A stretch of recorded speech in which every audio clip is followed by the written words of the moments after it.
In just 10 minutes, discover 10 explosive takeaways from Eric Edelman's gripping talk with insightful commentator Edward Luce on the Bulwark, Shield of the Republic. From Kissinger's most shameful secret to the bad advice that wrecked Iran and the moment Russia looked pathetic, this summary dives into Brzezinski's legacy, Cold War power games, and the political warfare inside Carter's White House. Takeaway 1. Brzezinski's deep belief that the USSR could collapse. Brzezinski was one of the few major American thinkers in the Cold War who did not see the Soviet Union as a permanent superpower. Unlike others who believed in balancing power with the Soviets for the long run, Brzezinski believed the Soviet Union was weak on the inside. He thought it would eventually collapse under its own problems. He studied how communism worked in different countries, and he saw the USSR as a decaying empire full of suppressed national groups. He also believed the Soviet leadership was aging, unimaginative, and unable to fix its problems. He once noted that their leaders were chosen through reverse natural selection, meaning they picked the least creative and most obedient people. His ideas helped push the U.S. to take a tougher stand and use soft power to support people behind the Iron Curtain. For example, Brzezinski supported covert programs to help stir up national pride and resistance within the Soviet Union's own republics like Ukraine and Georgia, believing they could eventually help tear the USSR apart from the inside. Now let's move to the next takeaway. Takeaway 2. The Cold War needed psychological warfare too. Brzezinski understood that winning the Cold War wasn't just about having better weapons. It was also about breaking the enemy's belief in their own system. He pushed for using propaganda, broadcasting in local languages, and highlighting the weaknesses of the Soviet system. He knew how powerful the idea of national identity was, especially in places like Poland, where he was born. He supported helping dissidents and independent movements in Eastern Europe. He believed that the Soviet Union was not one country, but a forced union of many unhappy peoples. Brzezinski also encouraged U.S. efforts to promote religious freedom and cultural identity among the Soviets' minorities. For example, his support for Radio Free Europe helped bring uncensored news and Western values into Soviet-controlled areas, giving people an alternative to communist propaganda. Now let's move to the next takeaway. Takeaway 3. Brzezinski was a prophet of Polish power. One of Brzezinski's most famous beliefs was that Russia without Ukraine is not an empire.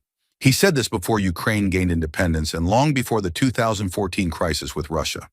Brzezinski understood the importance of Ukraine in the Soviet system because of its size, resources, and population. He believed that if Ukraine became independent and stayed that way, it would deeply weaken Russia. Many mocked him at the time for sounding like a Polish nationalist, but history later proved him right. His deep understanding of Eastern Europe helped the U.S. take more effective positions in the Cold War. Some elites in Washington accused him of being biased because of his Polish roots, but his insights turned out to be more accurate than theirs. For example, when he pushed Carter to support Ukrainian and Polish resistance movements, he was planting the seeds for the future independence of these countries, which played a role in the Soviet collapse. Now let's move to the next takeaway. Takeaway 4. Why Brzezinski never became a celebrity. Despite his achievements, Brzezinski never became a media icon like Henry Kissinger. He was sharp, tough, and combative, but he lacked Kissinger's charm and self-deprecating humor. Kissinger played the media like a professional.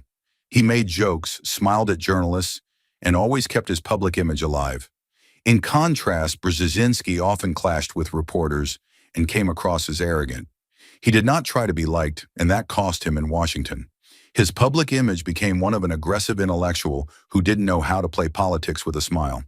For example, he once had to be reminded by Carter's aides that senators are elected and he is not, after he acted as if members of Congress should come to him, not the other way around. Now let's move to the next takeaway. Takeaway 5. Kissinger and Brzezinski were secret frenemies. The rivalry between Kissinger and Brzezinski was famous, but their relationship was more complex than it seemed. They were not just enemies. They had meals together, exchanged letters, and respected each other's intellect. Kissinger even supported Brzezinski's bid for tenure at Harvard, despite knowing they would compete in the same field. But the friendship had limits. Kissinger was often two-faced. He would tell Brzezinski one thing to his face, then say something completely different behind his back, even to Soviet officials. Brzezinski, on the other hand, was blunt and direct. He preferred to argue openly rather than scheme in the shadows. Their relationship was part competition, part cooperation, and full of mistrust. For example, Kissinger would have lunch with Brzezinski, then the same night tell a Soviet diplomat the exact opposite of what he had told Brzezinski earlier in the day. We're halfway through the video. Thanks for sticking with us. If you're enjoying it, hit the thumbs up and share it in your WhatsApp groups. If you'd like to support us, please tap the thanks button below. It helps us keep making great content. Drop a comment and don't forget to hit subscribe for more. Now let's continue with the video. Takeaway 6. Brzezinski did Carter's job better than Carter. Many inside the Carter White House believed that Brzezinski was a stronger leader than the president himself. Carter often acted like a student, and Brzezinski had to remind him that Americans want a leader, not someone learning on the job. Brzezinski produced a flood of ideas, some wild but many brilliant, and was often the only one in the room pushing for bold strategies. Carter relied on him more and more, especially as the State Department failed to offer fresh thinking. Brzezinski saw the president every day and used that access to control policy, even when others, like Secretary of State Cyrus Vance, opposed him. His confidence and aggressiveness helped fill a leadership vacuum in the Carter team. For example, Carter once had to be told to stop saying publicly that he was an eager student of Zbig because it made him look weak and Brzezinski too powerful. Now let's move to the next takeaway. Takeaway 7. Brzezinski was the architect of Cold War escalation. In the last 2 years of the Carter administration, the U.S. took a sharp turn against the Soviet Union, and Brzezinski was the key player behind this change. At first, Carter wanted peace and arms deals, but Brzezinski pushed for a tougher stance. He helped shape Presidential Directive 59, which redefined how the U.S. would use nuclear weapons in a potential conflict. He also encouraged building new weapon systems like the B-2 bomber and the MX missile. This hard line was the beginning of what people later called the Reagan Doctrine, even though it started under Carter.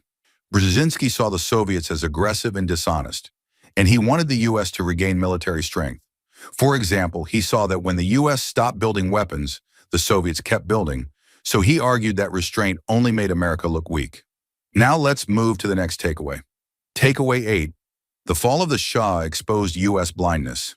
Brzezinski was heavily involved during the Iranian Revolution, where he pushed for a crackdown to keep the Shah in power. He believed that if the Shah could not do it, then a general should. But the U.S. had almost no good intelligence about what was going on in Iran.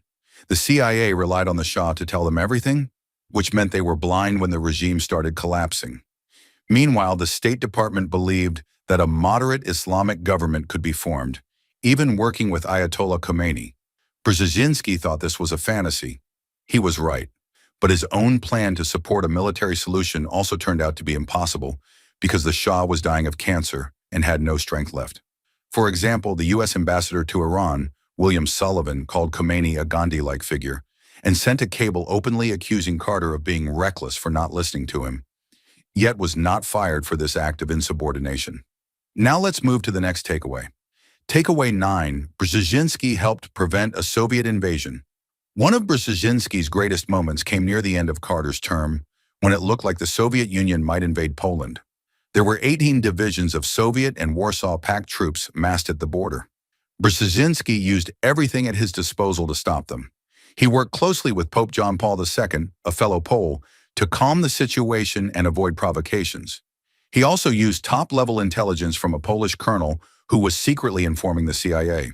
Brzezinski sent clear messages to Moscow that the consequences would be severe, including possibly arming China. His efforts worked. The Soviets backed down, and Poland remained free from invasion. For example, the secret spy Colonel Kuklinski, codenamed Jack Strong, gave Brzezinski direct reports of Soviet plans, allowing the U.S. to stay one step ahead during the crisis. Now let's move to the last takeaway. Takeaway 10. Reagan secretly wanted Brzezinski on his team. Although Brzezinski worked for Democratic President Jimmy Carter, his ideas were very close to what Ronald Reagan later did as president. In fact, Reagan even considered hiring Brzezinski, though it never went far. Brzezinski's tough stance on the Soviet Union, his belief in strong military power, and his support for national resistance movements all matched Republican foreign policy thinking.